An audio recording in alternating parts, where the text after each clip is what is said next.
오늘 은혜 받으실 말씀은 마태복음 16장 13절에서 16절 말씀 장기옥 집사님이 봉독해 주십니다.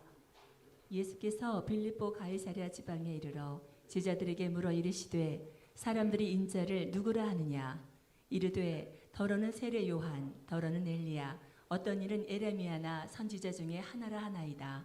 이르시되 너희는 나를 누구라 하느냐 시몬 베드로가 대답하여 이르되 주는 그리스도시요 살아계신 하나님의 아들이시니이다. 아멘. 아멘. 어떤 교회가 이 땅의 희망인가 하는 제목으로 함께 은혜를 나누도록 하겠습니다. 우리 예수님께서 제자들과 함께 가이사랴 빌립보 지방을 방문하셨습니다. 가이사랴 빌립보는 이스라엘 최북방 헬몬산 기슭 해발 345m 지점에 위치한 작고 아름다운 산골 마을입니다. 요즘 이스라엘이 하마스하고 아주 지금 전쟁 상태죠. 그런데 유대 헤롯 왕의 아들 헤롯 필립이 이곳에다가 요즘 말로 하자면 신도시를 세웠습니다. 그런 다음에 로마 황제의 칭호인 카이사르에다가 자신의 이름 빌립을 덧붙여 가지고 가이사랴 빌립보라고 이렇게 이름을 지었습니다. 당시 로마 제국에 속한 영토 내에는 로마 황제의 이름이나 칭호를 붙인 도시가 여러 개 있었습니다. 그런데 로마 황제 이름을 붙이기 위해서는 반드시 두 가지 조건이 충족되어야 했는데, 하나는 로마 황제의 명성에 걸맞는 도시 규모를 갖추어야 했습니다. 황제 이름을 아무 곳에나 붙인다면 이건 황제에 대한 모독이 되기 때문이죠. 또 하나는 그 도시 한복판이나 그 도시의 가장 높은 장소에 반드시 황제를 위한 신전이 자리 잡고 있어야 했습니다. 당시 로마 황제는 지상의 신이었습니다. 이름뿐인 신이 아니라 신전에서 인간의 경배를 받는 실질적인 신으로 군림하고 있었습니다. 그러므로 헤롯 빌립이 건설한 도시에 황제의 칭호가 붙었다고 하는 것은 이 두 가지 조건이 구비되었음을 의미하는 것이죠. 그러니까 가이사랴 빌립보는 한마디로 웅장한 황제의 도시였습니다. 당시 로마 제국이 추구하던 것은 세 가지였습니다. 첫째는 파워, 힘이었죠. 권력, 군사력, 경제력이 로마 제국이 추구하는 것이었고 또 로마 제국의 자랑거리였습니다. 두 번째는 지식이었습니다. 그들은 자신들의 높은 학문을 자랑하기 위해서 도시마다 대형 도서관을 건립했고 가정마다 서재의 크기를 경쟁했습니다. 어느 집 서재가 큰지, 어느 집에 많은 책들이, 도서들이 진열되어 있는지 경쟁을 했습니다. 셋째는 인간 육체의 아름다움이었습니다. 그래서 그들은 시가지는 물론이고 집안 곳곳에 아름답고 우람한 몸매를 지닌 남녀의 조각상들을 즐비하게 세워두었습니다. 자, 그렇다면 여기서 당시 가이사랴 빌립보가 어떤 도시였는지를 우리는 충분히 짐작해 볼 수가 있습니다. 세상 사람들이 나를 누구라고 말하더냐라는 예수님의 질문에 대해서 예수님 제자들은 이렇게 대답을 했습니다. 세상 사람들, 다시 말하면 세상 사람들의 여론인즉 주님을 죽었던 세례 요한이 다시 살아났다고 하기도 하고 또 그 옛날 에레미야와 엘리야가 다시 돌아왔다고 이렇게 이야기합니다 라고 세상 사람들의 여론을 예수님에게 전해 주었습니다. 물론 이것은 예수님 대다수 제자들의 공통된 생각이기도 했습니다. 쉽게 말해서 아무리 많은 기적과 이적을 주님께서 행하셨다고 할지라도 로마 황제처럼 이렇게 거대한 제국을 이루지는 못했으니까 절대로 선지자 이상일 수는 없습니다 라는 이런 제자들의 고백이자 대답이었던 것이죠. 이런 제자들의 답변을 들은 예수님이 이번에는 제자들에게 이렇게 물었습니다. 그렇다면 너희들은 나를 누구라고 생각하느냐?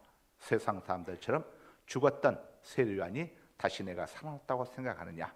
아니면 에레미야나 엘리야가 다시 돌아왔다고 생각하느냐 하고 물었습니다. 그러자 베드로가 주저없이 대답을 했습니다. 주는 그리스도시요 살아계신 하나님의 아들이십니다 라고 대답을 한 거죠. 여기서 우리 한글 성경에는 주로 되어 있지만은 헬라 원문에는 주라고 하는 말이 없습니다. 그래서 영어 성경에는 You are the Christ, the Son of the Living God 이렇게 되어 있죠. 베드로는 주님을 향해서 먼저 당신은 그리스도, 크라이스트, 그리스도 즉 구원자라고 이렇게 고백을 했습니다. 이게 무슨 의미입니까? 정치력과 군사력과 경제력으로 지중해 세계를 제패한 로마 황제가 이 세상의 구원자가 아니라는 겁니다. 비록 보잘것없는 남루한 행색의 초라한 모양새를 주님이 하고 계실지라도 나사렛 예수 바로 당신이 인간을 죄와 죽음에서 구원하실 메시아 그리스도라고 이렇게 고백을 한 겁니다. 인간을 죄와 저주와 사망에서 건질 수 있는 건질 수 있는 사람은 거대한 로마의 정치력과 군사력과 경제력이 아니라 바로 나사렛 예수 당신이십니다 라고 베드로가 고백을 한 겁니다.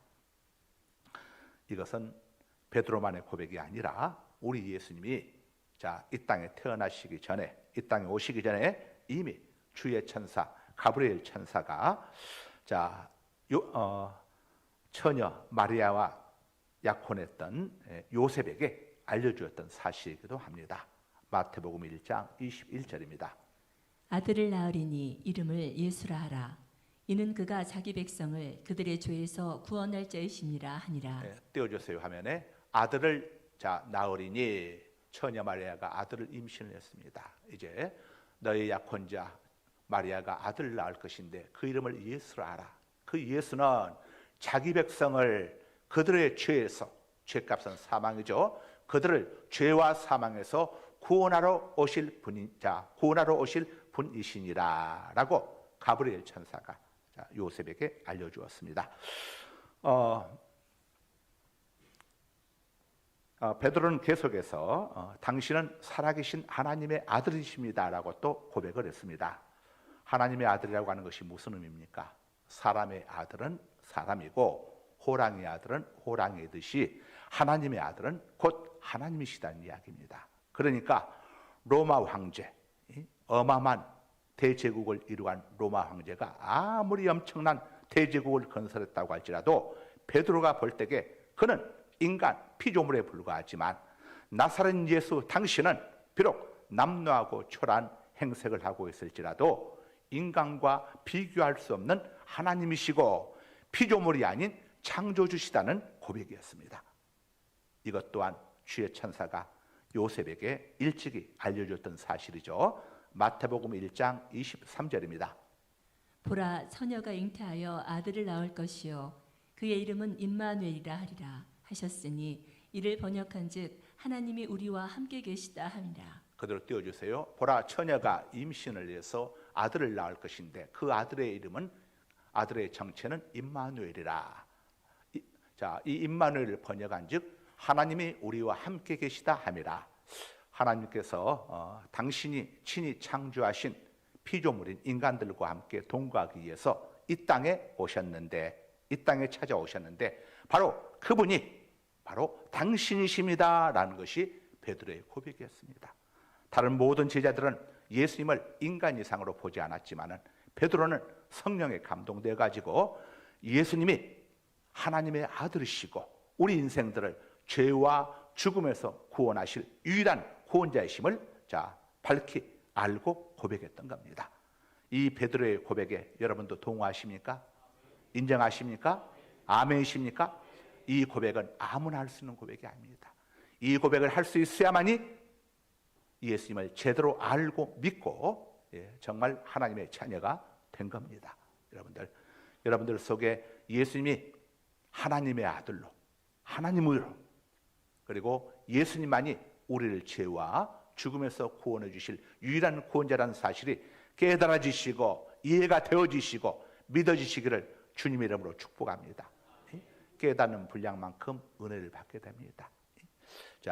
하나님의 말씀이 그냥 지식으로 들려지는 것이 아니라 마음속에서 깨달아지고 믿어지게 되시기를 주님의 이름으로 축복합니다. 따라서 베드로의 사도의 고백의 의미는 저 웅장한 황제의 신전에서 인간에게 경배를 받고 있는 로마 황제가 신이 아니고 비록 초라한 행색을 하고 있을지라도 나사렛 예수 당신만이 모든 인간들로부터 경배받으셔야 할 참 하나님이십니다. 참 신이십니다라고 이렇게 고백을 한 겁니다. 동의하십니까? 인정하십니까? 아멘이십니까? 예. 한마디로 베드로의 신앙 고백은 정치력과 경제력으로 인간들에게 풍요로움을 안겨다주고 학문적 지식을 높여주며 육체의 아름다움을 만끽하게 해주는 로마 황제가 보여준 세상의 논리를 따라서 살지 않겠다는 겁니다. 비록 손해가 있고 고난이 있을지라도 주님의 논리, 곧 하나님의 말씀을 따라 살겠다는 신앙 고백이었습니다. 자, 그렇다면 어떤 교회가 세상의 희망이겠습니까?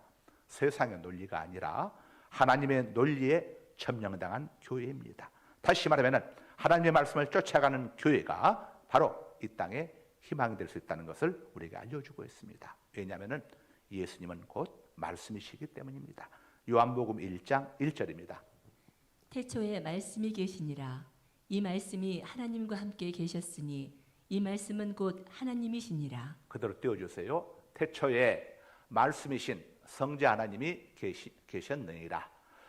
말씀이신 성자 하나님께서 성부 하나님과 함께 계셨으니 이 말씀은 곧 성자 하나님이시니라 하는 말씀이죠. 자, 그렇다면 세상의 논리는 또 무엇이겠습니까? 첫째로 세상의 논리, 그것은 세상의 논리는 경쟁자들을 가차없이 짓밟고 최대가 되어야 한다는 거대주의를 말합니다.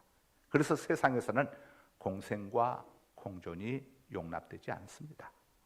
자, 세상의 논리가 무엇입니까? 두 번째로 세상의 논리란 수단과 방법을 가리지 않고 무조건 목표를 달성해야 한다는 성공제일주의입니다. 불법을 행해서라도 비리를 저질러서라도 성공해야 한다는 성공제일주의죠. 그러기에 상식과 순리가 허용되지 않습니다. 인간의 인격마저 물질로 가늠하는 황금 만능주의가 바로 그것입니다. 셋째, 세상의 논리란 능력이 인격을 압도하는 세상을 말합니다. 능력만 있으면 그의 모든 것이 정당화되어 버리고 용서되는 이런 논리, 이게 세상의 논리입니다. 유력 무죄, 무력 유죄입니다. 능력만 있으면 죄인도 무죄가 되고 능력이 없으면 죄가 없는 사람도 유죄가 되어버리는, 자, 이게 세상의 논리입니다. 베드로는 이와 같은 세상의 논리를 거부하고 길이요 진리요 생명이신 주님의 말씀, 곧 주님의 논리를 따라 살겠다고 고백을 했습니다. 그렇습니다. 세상의 논리에 지배당하지 않는 성도, 세상의 논리에 점령당하지 않는 교회가 이 땅에 희망이 있는 것입니다. 다음으로 어떤 교회가 이 땅의 희망이겠습니까? 바로 하나님의 말씀을 쫓아가는 교회입니다.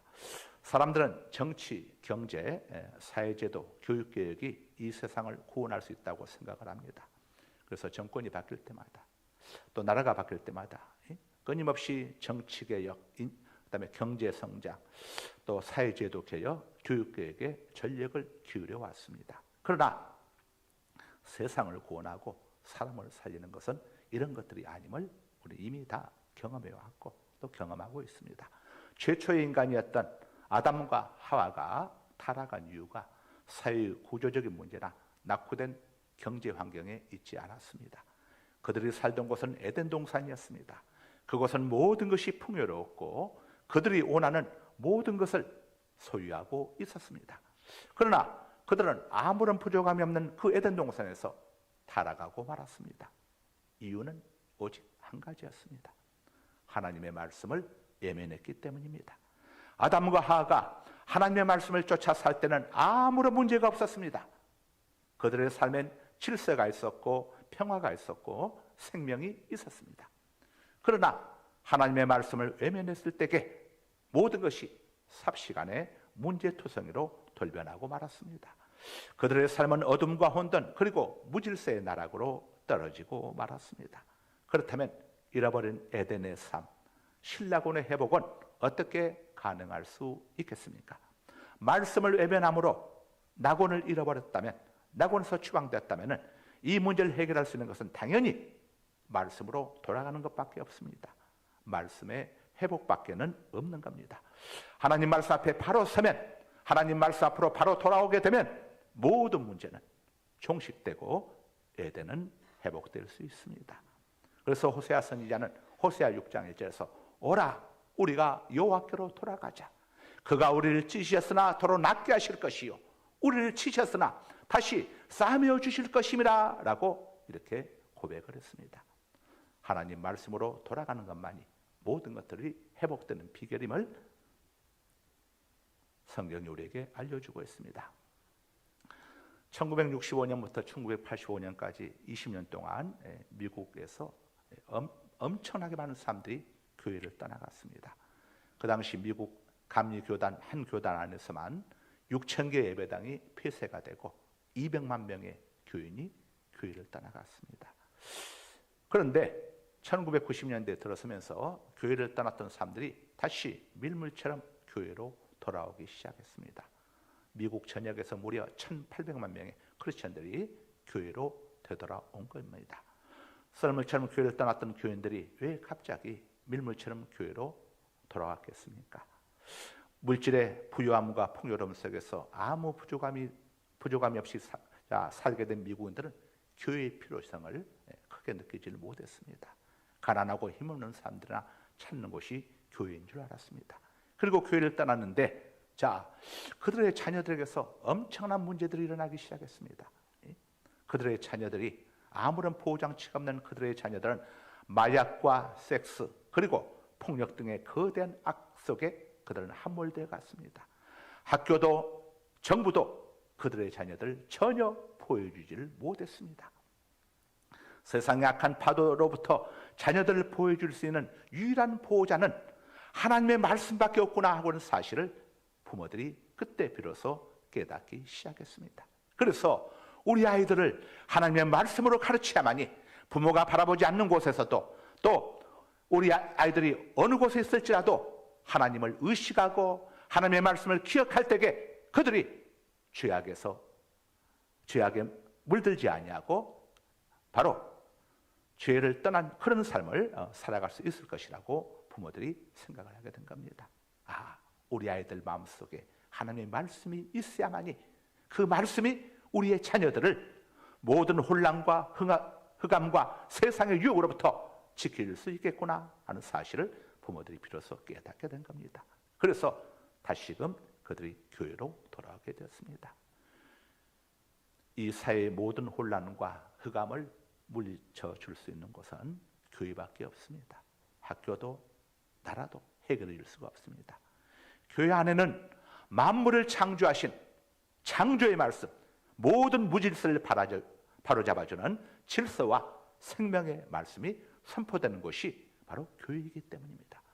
그러므로 부모님들은 자녀들이 하나님을 만나고 하나님을 두려워하고 항상 하나님을 의식하는 살아갈 수 있도록 의식하는 삶을 살아갈 수 있도록 여러분의 자녀들을 하나님을 만나도록 부모된 여러분들은 교회 안으로 자녀들 이끌어야 합니다.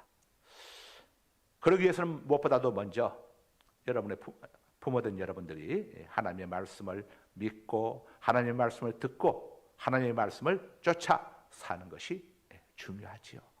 당연히 중요하죠. 자식들은 언제나 부모의 삶을 닮아가기 때문입니다. 부모가 하나님의 말씀을 두려워하지 아니하고 부모가 하나님을 찾지 아니하면서 자녀들에게만 찾으려고 하면 절대 그냥 자녀들 찾지 않습니다. 부모가 기도하면서 자녀들에게 기도하라고 권해야 하는 것이고 부모가 하나님을 두려워하면서 자녀들에게 하나님을 두려워하게 해야 하는 것입니다. 부모가 자녀들 앞에서 하나님을 두려워하는 모습을 보일 때에 자녀들 역시 하나님을 의식하고 두려워하면서 세상의 어떤 거악으로부터도 자기들을 지켜나갈 수가 있게 되는 겁니다. 말씀을 정리하겠습니다. 베드로의 신앙 고백의 핵심이 무엇이었습니까? 죄와 저주와 사망에서 세상을 구원하실 이는 예수 그리스도이시다는 고백이었습니다. 로마 제국이 추구하고 자랑하는 세상의 파워, 힘, 인간의 지식, 육체의 아름다움을 삶의 목적으로 삼지 않고 주님께서 보여주신 진리의 말씀을 쫓아 살겠다는 고백이 바로 베드로의 신앙 고백이었습니다. 바로 그 베드로의 신앙 고백에 주님께서 내 교회를 세우겠다고 했습니다. 베드로의 신앙 고백에 세워진 교회, 이런 신앙 고백으로 무장한 교회가 바로 이 땅의 희망인 것입니다. 지금 여러분들은 무엇을 가장 중요시하고 있습니까? 여러분의 삶 속에 무엇이 첫 번째입니까? 세상에 파워를 얻는 것입니까? 인간의 지식, 스펙입니까? 육체의 아름다움입니까? 아니면 주님의 말씀을 쫓아 살고자 하는 그 마음, 그 생각이 여러분 삶 속의 최우선 과제입니까? 어느 것이 여러분 삶의 최우선 과제이고 가장 중요한 여러분 인생의 목적입니까? 성경은 이렇게 말씀을 합니다. 디도서 2장 14절입니다. 그가 우리를 대신하여 자신을 주심은 모든 불법에서 우리를 속량하시고 우리를 깨끗하게 하사 선한 일을 열심히 하는 자기 백성이 되게 하려 하심이라. 예수 그리스도께서 우리의 죄값을 대신해서 자신의 생명을 내어 주셨습니다. 자, 이렇게 주님께서 행하신 이유는 모든 불법에서 우리를 속량하시고 우리를 해방시켜 주시고 우리를 깨끗하게 하사 선한 일을 열심히 하는 자기 백성이 되게 하려 하심이라. 자, 마태복음 1장 21절에서 예수님이 땅에 오신 목적을 가브리엘 천사가 뭐라고 했습니까? 아들을 낳으리니 이름을 예수라 하라. 이는 그가 자기 백성을 그들의 죄에서 구원할 자이심이라 하니라 라고 말씀을 했습니다. 자, 우리는 주님의 백성이 되어야 합니다. 다시 말하면 주님을 우리의 왕으로 모셔야 합니다. 우리의 왕이신 우리 주님은 백성을 괴롭히고 힘들게 하는 그런 왕이 아니라 자기 백성을 위해서 자기의 생명을 내어주신 선한 왕이십니다. 우리가 우리의 왕이신 주님을 쫓아 살아가는 삶, 이런 삶을 살라고 모든 불법에서 우리를 죄와 저주와 그리고 지옥에서 우리를 건져주신 겁니다.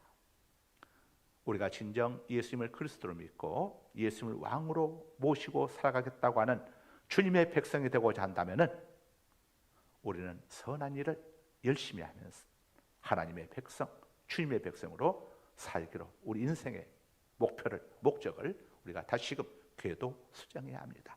전도서 3장 12절입니다. 사람들이 사는 동안에 기뻐하며 선을 행하는 것보다 더 나은 것이 없는 줄을 내가 알았고. 우리는 하나님의 말씀을 쫓아 살아가게 되면, 화면 띄워주세요. 하나님의 말씀을 쫓아 살아가게 되면 인생이 정말 재미없고 많은 손해들 보고 억울한 일만 당하고 그렇게 고통 속에 살아가는 것이 살아가야 하는 줄로 생각을 합니다. 그런데 솔로몬은 전도서 3장 12절에서 이렇게 우리에게 알려주고 있습니다. 사람들이 이 땅에 살아가는 동안에 기뻐하면서 선을 행하는 것보다, 기뻐하면서 하나님을 섬기고, 기뻐하면서 하나님을 예배하고, 기뻐하면서 하나님의 말씀 앞에 순종을 하고, 기뻐하면서 하나님이 원하시는 일들을 행하며 살아가는 것보다 더 나은 행복이 없는 줄을 내가 알았나니. 무슨 말입니까? 하나님의 말씀을 쫓아 살아가는 삶처럼 행복한 삶이 없다는 것을 솔로몬은 자기의 인생 고백을 통해서 우리에게 알려주고 있는 겁니다. 솔로몬에게는 아무런 아쉬움이 없었습니다. 그에게는 무려 1,000명의 처첩이 있었고 그는 전무후무할 정도로 거부졌습니다. 그런 권력과 그의 또한 이 재물과 그에게는 아쉬움이 전혀 없었던 왕이었습니다. 그 솔로몬이 우리에게 알려주는 메시지입니다. 사람들이 이 땅을 살아가는 날 동안에 기뻐하며 하나님의 말씀을 쫓아 살아가는 것보다 더 나은 삶이, 더 행복하고 기쁘고 즐거운 삶이 없다는 사실을 내가 알았나니라고 고백하고 있습니다. 비록 바보 같아 보여도 주님의 말씀을 쫓아가는 인생, 쫓아가는 교회가, 쫓아가는 성도가 이 땅의 진정한 희망입니다. 창립 22주년을 맞이한 우리 교회가 주님의 말씀을 쫓아 삶으로 이 땅의 진정한 희망이 되어지는 그런 교회가 될 수 있도록 우리 모두 함께 기도하십시다.